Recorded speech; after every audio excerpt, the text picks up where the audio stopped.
Hello children, welcome to the another class of English.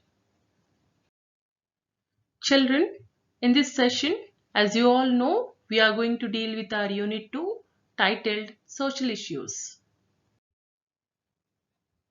The name of the A reading is Oliver Asks for More, which has been extracted from the novel Oliver Twist by Charles Dickens.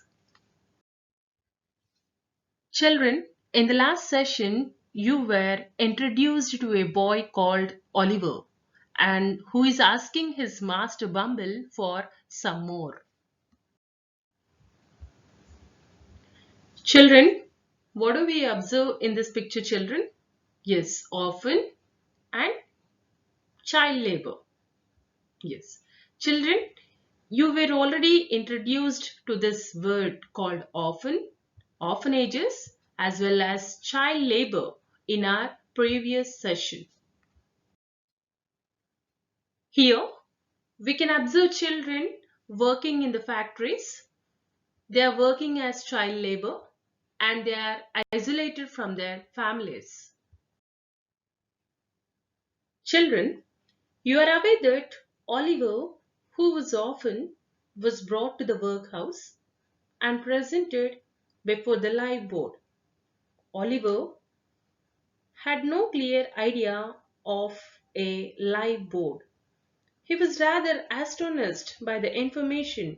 He was not quite certain whether he ought to cry or laugh.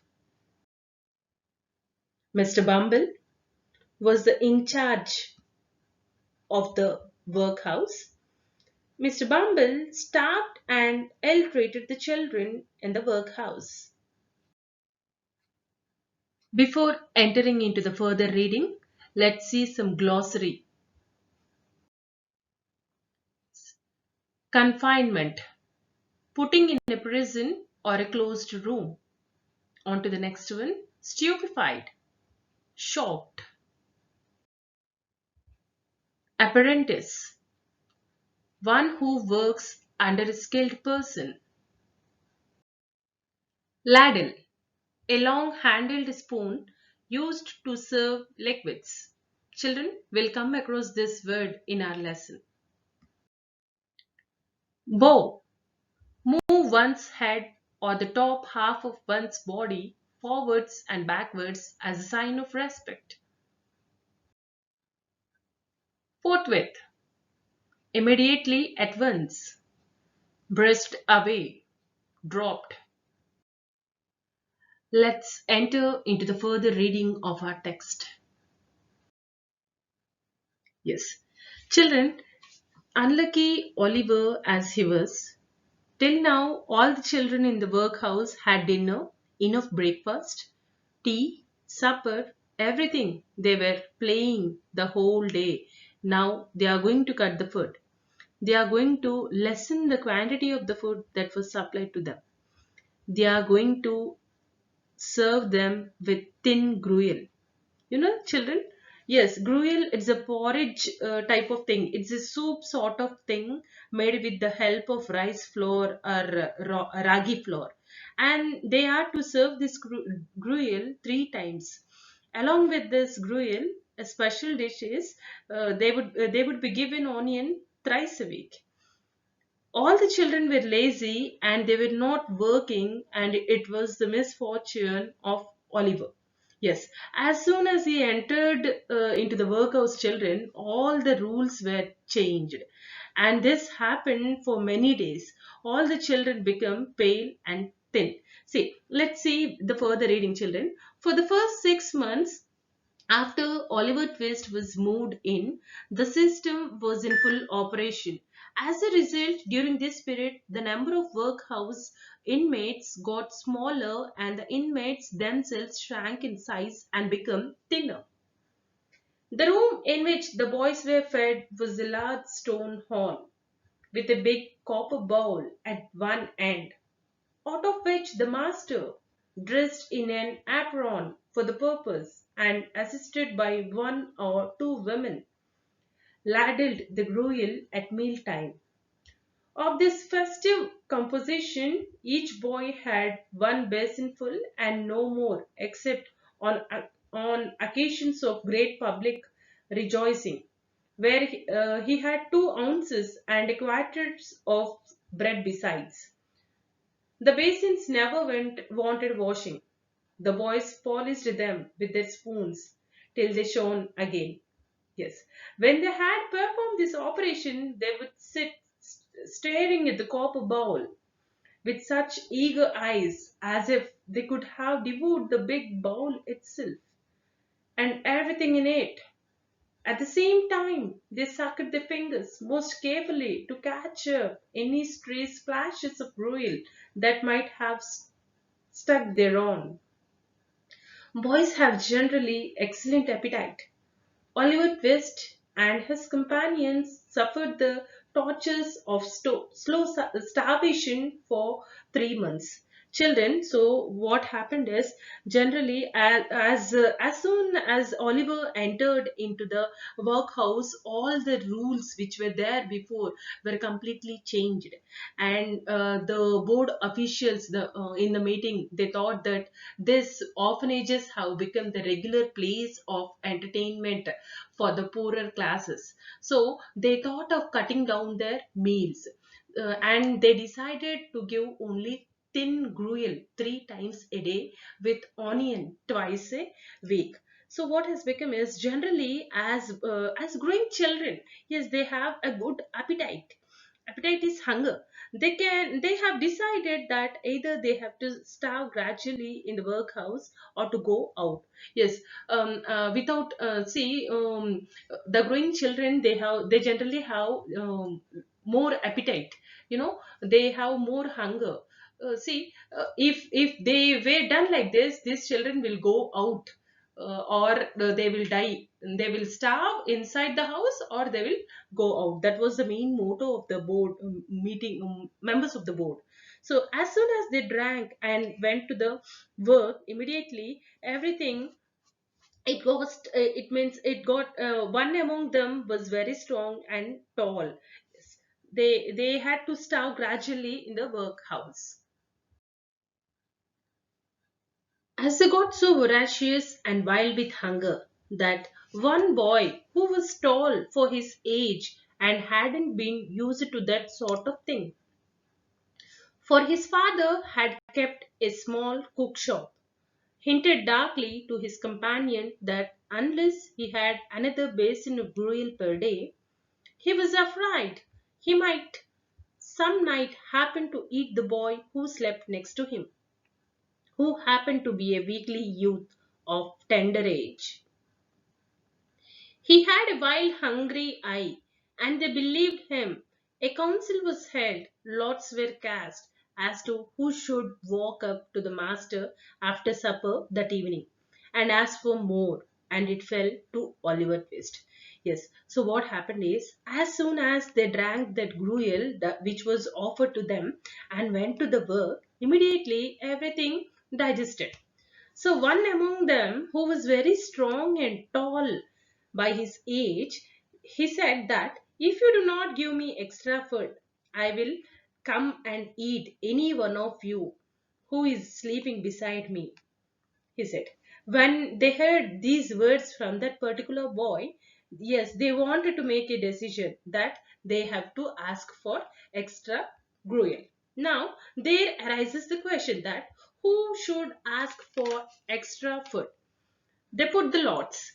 Yes, and the first person who has to ask for extra food is Oliver. Yeah. The evening arrived. The boys took their places. The master, in his cook's uniform, stationed himself at the copper bow. His assistants ranged themselves behind him. The gruel was served out. The gruel disappeared. The boys whispered to each other and winked at Oliver, while his next neighbors nudged him. Child as he was desperate with hunger and reckless with misery. He rose from the table and, advancing to the master, basin and spoon in hand, said, somewhat alarmed at his own courage, please, sir, I want some more. Yeah.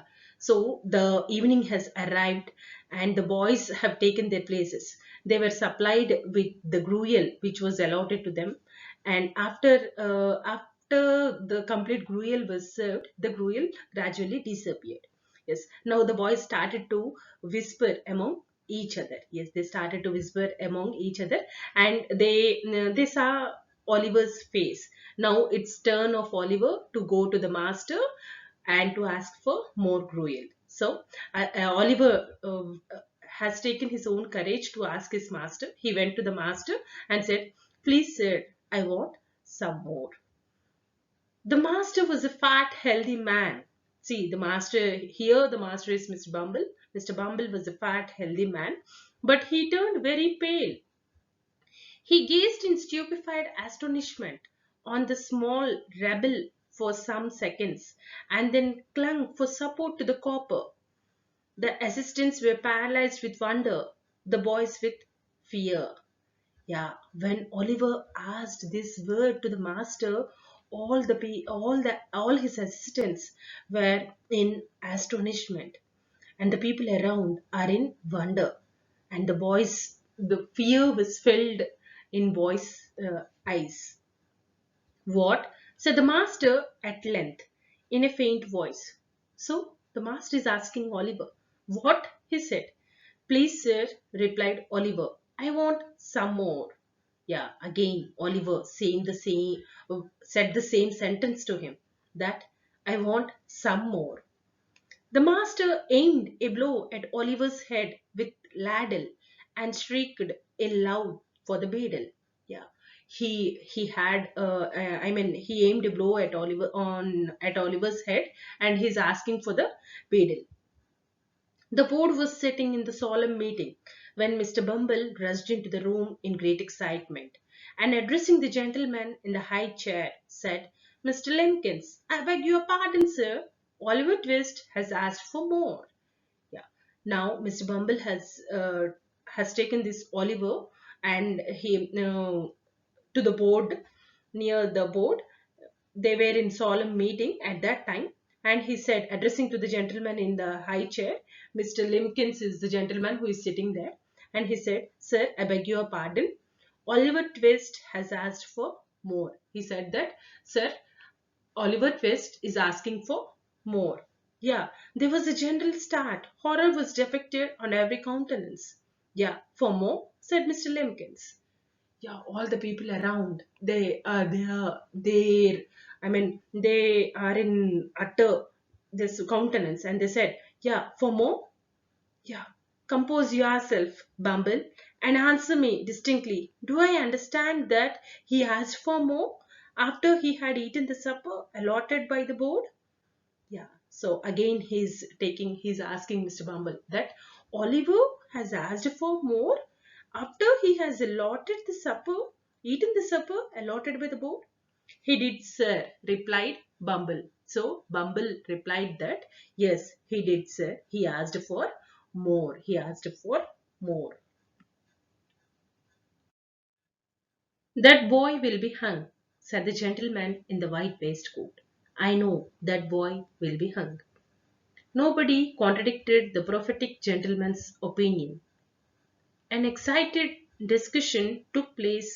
Oliver was ordered into the instant confinement, and a bill was next morning pasted on the outside of the gate, offering a reward of £5 to anybody who would take Oliver Twist off the hands of the parish.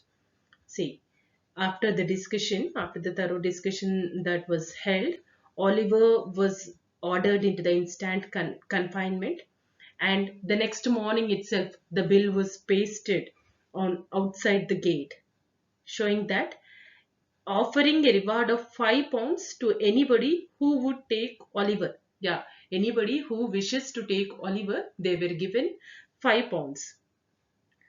In other words, £5 and Oliver Twist were offered to any man or woman who wanted an apprentice to trade, business, or calling. Yes. So £5 were given to a person who wanted to work as an apprentice to any trade, business, or calling. Yes. So he was then immediately Oliver was thrown out of the workhouse. And if they leave him like that, Oliver, see, this was the condition, this was the thing that has happened to Oliver. So once who takes Oliver were also given £5.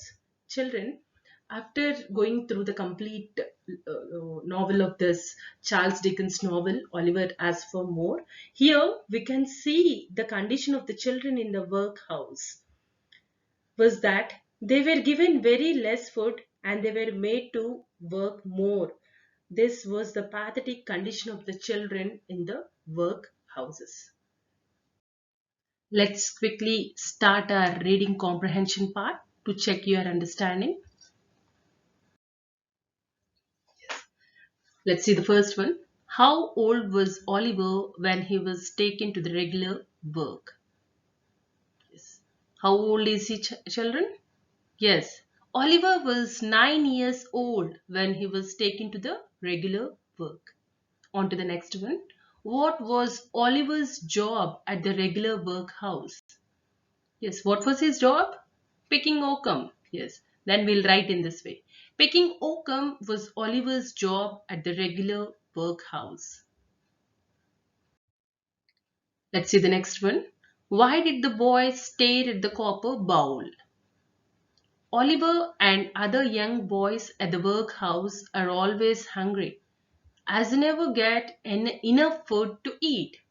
They were served with small bowl of thin gruel. This made Oliver and the other boys to stare at the bowl.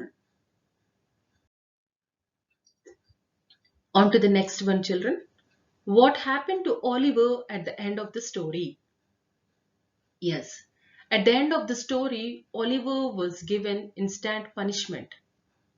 What was the punishment that was given? Next morning, a bill was passed on the outside of the gate offering a reward of £5 to anybody who would take Oliver. Let's see the next one. Do you find children like Oliver around you? How would you help them to live better?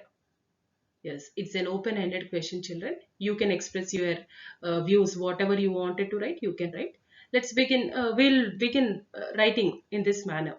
Yes, I find a few children like Oliver in some places. I would help them by, yes, by offering food, by offering books, or by offering money, whatever it may be. You can write whatever you want. Thank you, children. Hope you all followed the session.